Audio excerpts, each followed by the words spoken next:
Bem-vindos ao Casos de Sangue. Estou aqui hoje para narrar uma história macabra, o caso de Daisy Coleman.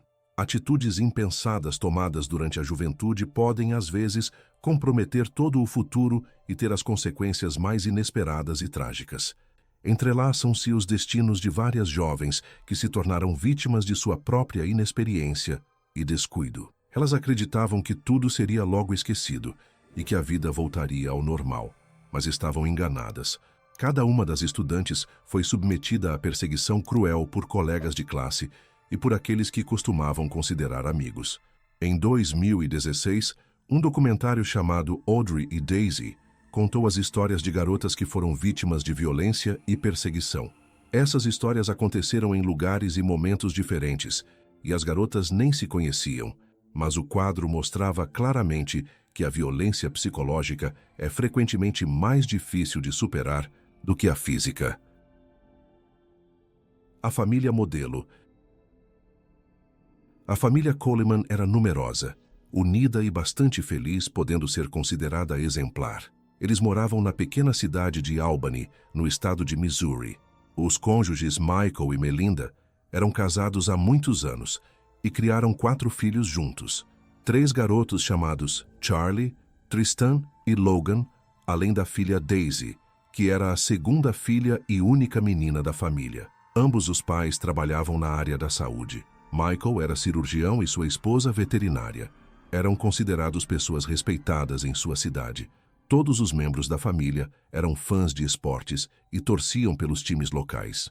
Em 2009, quando Daisy tinha 12 anos de idade, ela viajava de carro com seu pai e irmão mais velho para uma cidade vizinha para assistir a um jogo de futebol. No entanto, o tempo piorou naquele dia e o carro derrapou na pista molhada, resultando em uma colisão com um veículo que vinha na direção contrária. O pai da família teve ferimentos graves no local, mas as crianças, felizmente, não sofreram lesões sérias. A família Coleman, em luto, logo decidiu se mudar para outra cidade em busca de um recomeço. A família se estabeleceu em Marville, ainda no estado de Missouri, onde as crianças foram matriculadas em uma das escolas locais e a mãe conseguiu emprego em um centro veterinário. Gradualmente, eles se recuperaram da perda e começaram a fazer planos para o futuro. Daisy se dedicava ativamente à dança e ginástica e também era integrante da equipe de líderes de torcida da escola. Além disso, a garota descobriu outro talento. Ela desenhava muito bem e sonhava em se tornar artista ou designer no futuro. Na escola, tinha muitas amigas que a descreviam como uma pessoa radiante, gentil, aberta e alegre. Daisy tinha uma melhor amiga chamada Paige, com quem era praticamente inseparável. As garotas iam juntas para a escola, participavam da mesma equipe de líderes de torcida e frequentavam o mesmo estúdio de dança. Frequentemente, dormiam uma na casa da outra, o que se tornou algo comum. A noite que mudou tudo. Em 7 de janeiro de 2012, durante as férias de inverno, Paige mais uma vez dormiu na casa da amiga. Elas assistiram a filmes, comeram doces e conversaram. Quando todos foram dormir, Daisy desceu discretamente até o armário de bebidas da casa e pegou uma garrafa de bebida alcoólica, que ela e sua amiga consumiram. Após a meia-noite, Daisy começou a trocar mensagens com Matthew Barnett, de 17 anos, que era considerado um dos garotos mais populares da escola e era um jogador de futebol promissor. Ele era amigo do irmão mais velho dela, Charles, com quem estudava na mesma classe e frequentemente visitava a casa dos Coleman. Daisy ficou lisonjeada com a atenção de um rapaz mais velho e estava ansiosa para conversar e interagir com ele. Quando ela contou que estava passando a noite com uma amiga, Matthew convidou as garotas para uma festa em sua casa, sugerindo que elas se divertissem longe dos pais. Elas aceitaram o convite com entusiasmo e saíram silenciosamente da casa, escapando pela janela do quarto de Daisy. Logo Matthew e seu amigo vieram buscá-las, e os rapazes as levaram para a casa dele, onde outros jovens da escola os aguardavam. O pesadelo começa. A festa acontecia no porão da casa, onde os jovens entraram pela garagem. Assim que Daisy e Paige entraram, foram-lhes oferecidas bebidas alcoólicas que os rapazes haviam preparado. Matthew foi particularmente insistente, servindo uma bebida após outra para Daisy, e ela bebia tentando impressioná-lo. Em determinado momento, Paige tentou intervir porque achou que sua amiga já estava bastante alterada, mas pediram que ela não interferisse. Na festa, havia um rapaz chamado Nicholas, por quem Paige tinha interesse há muito tempo. Ele se aproximou dela e começou a flertar. Eles beberam juntos, e depois o estudante a convidou para um momento mais reservado em outro cômodo. Paige concordou, entendendo o que aconteceria em seguida. O momento entre eles não durou muito, e quando voltaram, Daisy não estava mais na sala principal. A porta do quarto ao lado, onde havia uma cama, estava entreaberta, e Paige viu que sua amiga estava deitada lá, quase inconsciente, e Matthew estava se aproveitando de sua condição. Além disso, outro participante da festa, chamado Jordan, estava filmando o que acontecia com seu celular. Como foi descoberto depois, ele também se aproveitou da inconsciência de Daisy. Os rapazes colocaram as garotas no carro e as levaram de volta à casa de Daisy. Paige já estava mais consciente naquele momento, mas sua amiga ainda estava muito alterada e incapaz de ficar em pé sozinha. Logo, Daisy começou a passar mal, e os rapazes praticamente a arrastaram para fora do carro. Enquanto ela estava indisposta, Matthew tentou ajudar segurando seu cabelo, mas não foi muito bem sucedido. O cabelo e as roupas dela acabaram sujos. Os rapazes disseram a Paige para entrar, garantindo que ficariam com sua amiga até ela se recuperar um pouco. Paige acreditou neles e voltou para o quarto pela janela sem acordar ninguém. Ela se deitou e, como ainda estava sob efeito de bebida, adormeceu imediatamente. Na verdade, os rapazes enganaram Paige e, assim que ela retornou à casa, abandonaram Daisy deitada no chão frio durante uma noite de janeiro, tendo primeiro retirado seu casaco. Posteriormente, eles justificaram suas ações dizendo que estavam com receio de que alguém os visse com uma menor de idade alterada e chamasse a polícia. Segundo eles, retiraram o casaco porque Daisy havia passado mal e sujado a roupa. Aparentemente, Daisy ficou deitada em temperaturas negativas por várias horas antes de recuperar os sentidos. De acordo com suas lembranças, inicialmente pensou que não estava mais viva, pois não conseguia sentir seus membros. Não podia se mover ou gritar. Ela também estava sem sapatos ou meias, mas ninguém conseguiu explicar onde haviam ido. Seu cabelo molhado estava congelado no gramado, e ela precisou fazer um esforço para levantar a cabeça e olhar ao redor. Daisy se arrastou até a entrada de sua própria casa e bateu algumas vezes na porta da frente com a mão. Por algum motivo, Melinda, sua mãe, acordou com o barulho e, pensando que era o cachorro pedindo para entrar, foi abrir a porta. As consequências da madrugada. Melinda quase perdeu os sentidos quando viu sua filha deitada na varanda, em estado debilitado e semiconsciente, sem roupas adequadas e sem sapatos. A mãe gritou e acordou seus filhos, que imediatamente correram e ajudaram a carregar sua irmã para dentro da casa. Ela vestia apenas uma camiseta e calças finas, e seus membros apresentavam sinais de congelamento. Daisy não conseguia falar, apenas soluçava ocasionalmente. Ela tremia violentamente, e havia indícios de que tinha consumido bebida alcoólica. Inicialmente, a mãe tentou aquecer sua filha enrolando-a em cobertores, mas rapidamente percebeu que isso não seria suficiente. Então pediu a seus filhos que levassem a irmã para a banheira. Lá, Melinda começou a remover as roupas da filha e viu que ela apresentava diversos machucados. Ela imediatamente percebeu que sua filha havia sido agredida e chamou a polícia e os paramédicos. Até eles chegarem, a mãe aqueceu Daisy com água morna. Como profissional da área médica, ela sabia o que fazer em tais casos para evitar danos e minimizar os efeitos negativos do congelamento. No hospital, o estado de Daisy causou sérias preocupações. Os exames mostraram que seu nível de álcool no sangue estava 2 vezes mais alto que o normal. Seu corpo apresentava sinais de congelamento, além de outras consequências físicas graves. Era impossível interrogar Daisy, porque os eventos da noite anterior haviam sido quase completamente apagados de sua memória. A polícia então decidiu questionar Paige, que contou tudo o que havia acontecido com elas. As amigas admitiram que pegaram uma garrafa de bebida no bar da casa sem permissão, esperando que ninguém notasse. O conteúdo da garrafa elas conseguiram beber, Então, quando os rapazes as convidaram para ir à casa deles, elas já estavam alteradas. Paige contou sobre o que aconteceu e que Jordan havia gravado em vídeo o que Matthew fez com Daisy inconsciente. Agora era necessário interrogar os rapazes, estudar o vídeo e encontrar o celular da vítima, que não estava com ela. Após procurar nos arredores da casa, a polícia encontrou o aparelho de Daisy na neve sobre o gramado. O telefone guardava sua correspondência com Matthew, que era bastante pessoal. Logo no dia seguinte, os 3 rapazes foram levados à delegacia para interrogatório. Matthew confessou que tinha organizado uma festa em sua casa para a qual convidou as 2 garotas. Confirmou que as amigas já estavam alteradas quando chegaram, mas, segundo ele, elas estavam conscientes de suas ações, entendiam o que estava acontecendo e concordaram com tudo voluntariamente.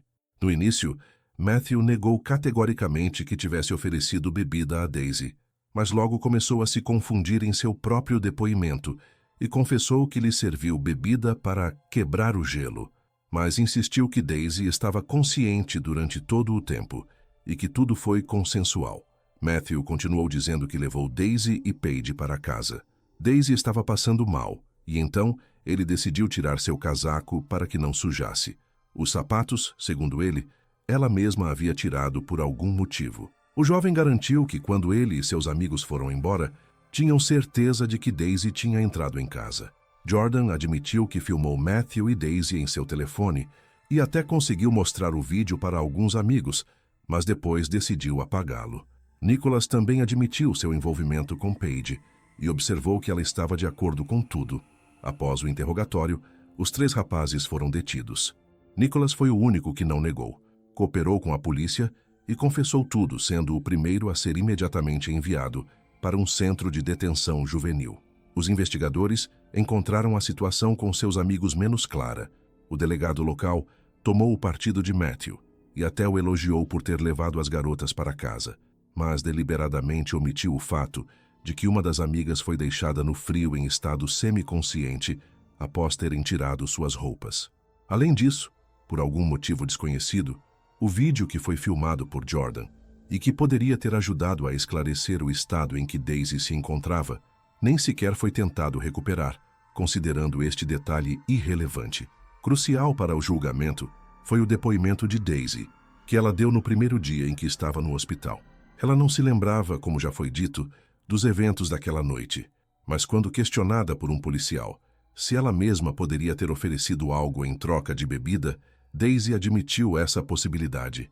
Mais tarde, ela negou isso, dizendo que não tinha ouvido bem a pergunta e ainda não estava totalmente consciente do que estava acontecendo. Mas essa armadilha verbal permitiu que as acusações contra Matthew e Jordan fossem retiradas. Além disso, descobriu-se que o avô de Matthew Barnett, que já havia sido policial e depois entrou para a política, tornando-se representante do Estado, estava envolvido. Mais ainda, o delegado que simpatizava com os rapazes observou em tribunal que não considerava as garotas vítimas. No final, os jovens foram absolvidos e liberados do tribunal. O preço do silêncio. Fisicamente, Daisy se recuperou algumas semanas após aqueles terríveis acontecimentos, mas mentalmente permaneceu muito abalada. Daisy voltou à escola, esperando retornar à vida normal, mas em vez de apoio e compreensão, enfrentou uma perseguição severa dos colegas. A maioria dos estudantes tomou o partido do popular e bonito Matthew, e Daisy e Paige foram chamadas de mentirosas. Coleman foi retirada da equipe de líderes de torcida da escola e literalmente se tornou excluída onde quer que fosse, mesmo com seus irmãos tentando defendê-la. Daisy regularmente recebia ligações e mensagens anônimas que eram ofensivas ou ameaçadoras, e sua mãe recebia mensagens similares. Sua melhor amiga e a mãe dela pararam de se comunicar porque ela também era vítima de perseguição e teve que se transferir para outra escola. Gradualmente, Daisy entrou em profunda depressão, começou a evitar qualquer contato com outras pessoas e até passou por momentos muito difíceis. A gota d'água foi quando a casa dos Coleman sofreu um incêndio criminoso, após o qual eles finalmente se convenceram de que simplesmente não era seguro para eles permanecerem na cidade e decidiram se mudar para outro estado, onde Daisy poderia terminar normalmente seus estudos. Alguns anos depois, quando Daisy já estava na faculdade, uma publicação online influente divulgou sua história e, mais uma vez, atraiu o interesse público para ela. Desta vez, porém, muitas pessoas em todo o país, várias das quais haviam passado por experiências semelhantes ou também haviam sido vítimas de perseguição, se manifestaram para apoiá-la, e logo foi feito um documentário chamado Audrey e Daisy, levantando a questão da violência, assédio e perseguição. A segunda personagem da história era uma garota chamada Audrey Pott, que morava na Califórnia. Uma história semelhante aconteceu com ela aproximadamente na mesma idade jovem, após a qual ela também se tornou excluída. A estudante entrou em depressão, da qual não conseguiu mais sair, e tomou uma decisão irreversível. Antes de partir, ela escreveu em sua página na internet que sua vida estava destruída e que não via mais sentido em continuar. Este projeto documental e o apoio público que recebeu inspiraram a família Coleman a continuar lutando por justiça e conseguir a reabertura da investigação. Desta vez, Matthew Barnett foi considerado culpado, mas foi sentenciado a apenas 4 meses de liberdade condicional e também pagou à vítima uma quantia irrisória de menos de $2.000. Depois de se formar na faculdade, Daisy se mudou para o Colorado, onde planejava recomeçar sua vida. Ela encontrou um uso para seu talento como artista, conseguindo um emprego como tatuadora em um estúdio. Ao mesmo tempo, Daisy foi convidada a participar de outro projeto de documentário e ela prontamente aceitou. Por um tempo, parecia que tudo estava melhorando. Mas no verão de 2018, problemas voltaram à sua família. Sua mãe e o irmão mais novo, Tristan, decidiram visitar Daisy e foram de carro até ela, mas no caminho para outro estado, sofreram um acidente automobilístico. Como resultado, o jovem teve ferimentos graves no local e Melinda foi levada ao hospital em estado grave. Esta tragédia abalou o já instável estado emocional de Daisy. Ela se tornou retraída novamente, não queria socializar com ninguém e se fechou em si mesma. Além disso, ela descobriu que nunca poderia ter filhos.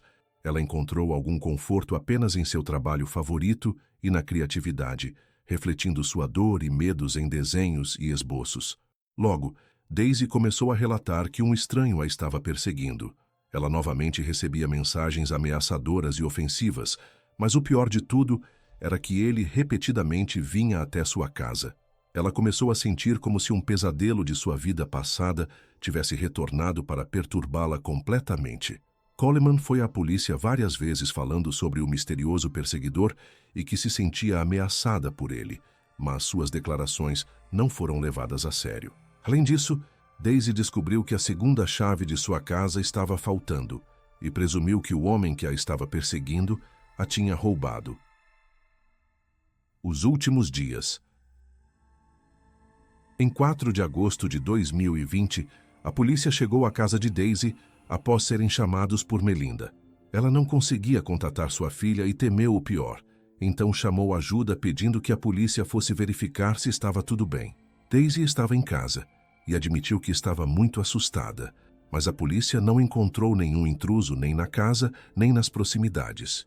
E então, rapidamente partiu. Algumas horas depois, Daisy fez uma videochamada para seu namorado. Ela estava chorando, falando sobre como não aguentava mais e então, infelizmente, tomou uma decisão definitiva. O namorado imediatamente reportou o incidente aos serviços de emergência e foi até sua amada, mas já era tarde demais. Daisy partiu aos 23 anos de idade. O destino final. Daisy foi a terceira integrante da família a partir prematuramente. Sua mãe Melinda não conseguiu lidar com a perda. Ela postava quase diariamente nas redes sociais, relembrando sua filha, pedindo perdão a ela e dizendo que gostaria de poder ter assumido sua dor. Alguns meses depois, a senhora de 58 anos deixou uma última postagem com uma foto antiga de todos os seus filhos juntos. Ela admitiu que não conseguia mais viver com a dor e, posteriormente, tomou uma decisão irreversível, da mesma forma que sua filha havia feito. Da outra vez numerosa, amorosa e feliz família de 6 pessoas, restaram apenas os irmãos Charles e Logan. Quando eles quiseram pegar alguns pertences de sua irmã como lembrança, descobriram que o salão onde ela trabalhava havia sido assaltado e os álbuns com seus esboços exclusivos foram roubados. Quanto a Matthew Barnett, sua vida é bastante bem-sucedida agora. Ele se formou em uma faculdade prestigiada e decidiu seguir os passos de seu influente avô. Quando Matthew soube sobre o falecimento da mãe e da filha Coleman, ele expressou suas condolências em sua página na internet. Mas e vocês? O que pensam sobre o caso? Deixem seu like, se inscrevam no canal e ativem o sininho para serem notificados das próximas histórias que estão por vir. Obrigado por assistir e até a próxima.